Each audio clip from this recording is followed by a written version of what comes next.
comme toute révolution, ça passe par 3 phases. Ridicule, après c'est dangereux, et après c'est une évidence. Ouais. C'est ce qu'on peut... Voilà, votre téléphone portable, quelques années, hein, si on avait sorti le téléphone portable iPhone il y a 20 ans, on aurait dit qu'est-ce que c'est que ce truc-là. Or aujourd'hui, c'est juste le prolongement de notre bras. Malheureusement. Parfois au volant déjà. Ça, c'est un vrai problème. Ça. Mais toute chose a un bon côté. Après, c'est la juste mesure de son utilisation. Et donc, effectivement... Donc, on a l'onde électromagnétique, on a la couleur, on a le son. Oui. Vous pouvez nous faire jouer. Bien sûr. L'ingénieur du son de l'émission, là, il s'est régalé tout à l'heure. Faites-le vibrer un petit peu, juste pour le plaisir. Après, on discute avec Anne.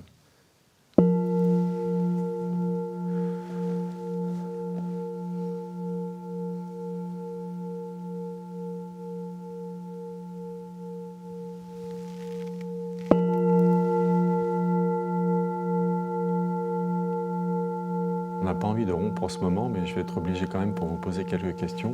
Maintenant, après avoir amélioré certainement les vibrations... C'est terminé sa vibration parce c'est qu'elle bien. est très longue. Ça va, l'ingénieur du son, on peut le laisser, les vibrations qui continuent comme ça, c'est bien. On peut l'arrêter, mais après, profitons Non, des c'est effets bien, aussi. ouais, C'est la résonance du chakra cœur, du Vous avez fa. levé, vous pouvez repasser, puisque c'est enregistré, puis vous réécoutez et vous levez pour le volume, c'est bien.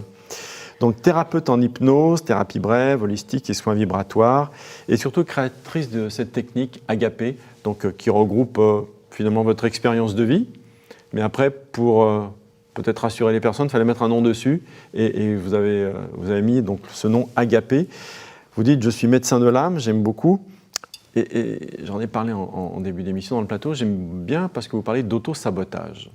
Et je trouve que l'auto-sabotage n'est pas souvent abordé dans toutes les techniques, parce que quand on a le nez sur le problème, on a du mal à avoir du recul, on est la cause et en même temps la victime de cet auto-sabotage. Oui. Et la méthode agapé, hein, vous en parlez beaucoup dedans. C'est ce fameux triangle Cartman, hein, dont il est difficile de sortir. Hein, et puis sortir du rôle bourreau, victime, sauveur. Je dirais même que c'est le rôle de sauveur qui est souvent le rôle qu'on prend souvent, nous, enfin, les personnes empathiques ou sensibles, pour aller naturellement vers ce rôle-là, qui est un rôle qui amène au trop.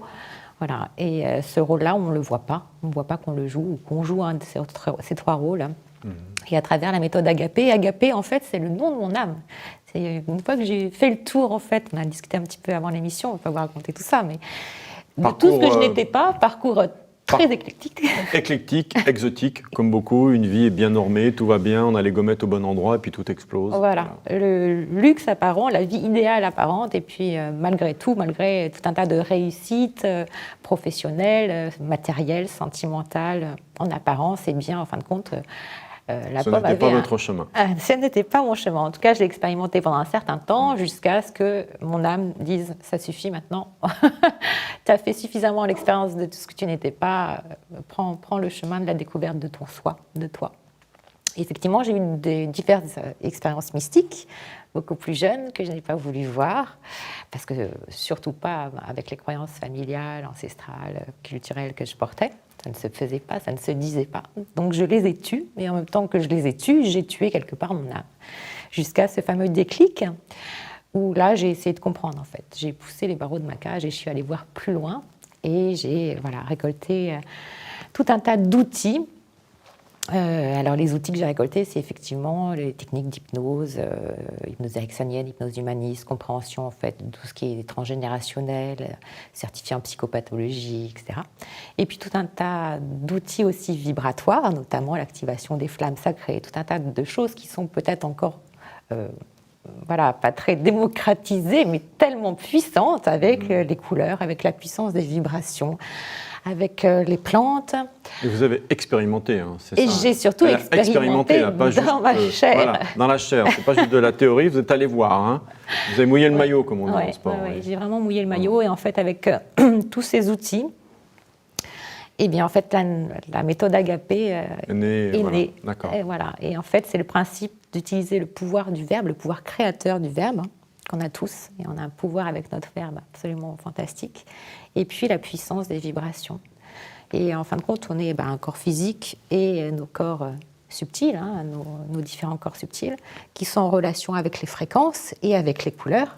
Chaque chakra, en fait, chaque porte d'entrée énergétique est reliée à une fréquence. Plus on est dans les fréquences basses, Plus on est dans la matérialité, plus on est dans les fréquences subtiles, plus on est sur les corps subtils, plus on s'élève au niveau vibration. Et donc chaque chakra est ancré dans une glande endocrine qui régule donc tout notre métabolisme. Voilà. Et ces chakras, ces roues d'énergie, bien, elles sont cristallisées de nos blessures. Voilà, on a un corps physique qui est composé de 65% d'eau. On a les travaux sur la mémoire de l'eau.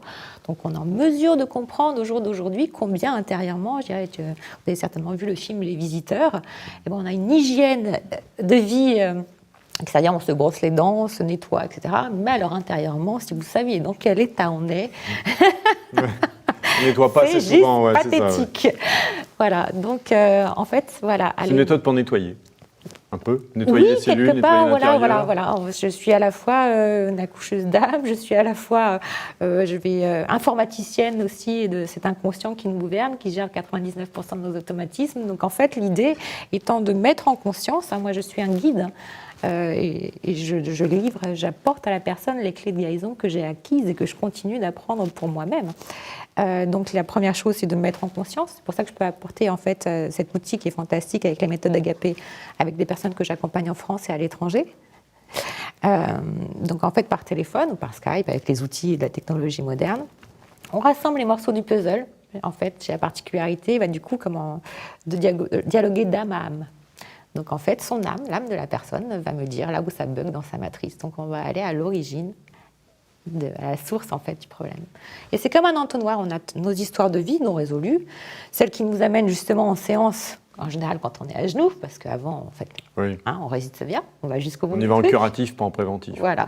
C'est pour ça que j'accompagne aussi beaucoup de thérapeutes, médecins et autres, surtout des personnes qui s'occupent de l'autre, voilà, dans différents secteurs d'activité. Donc on met en conscience.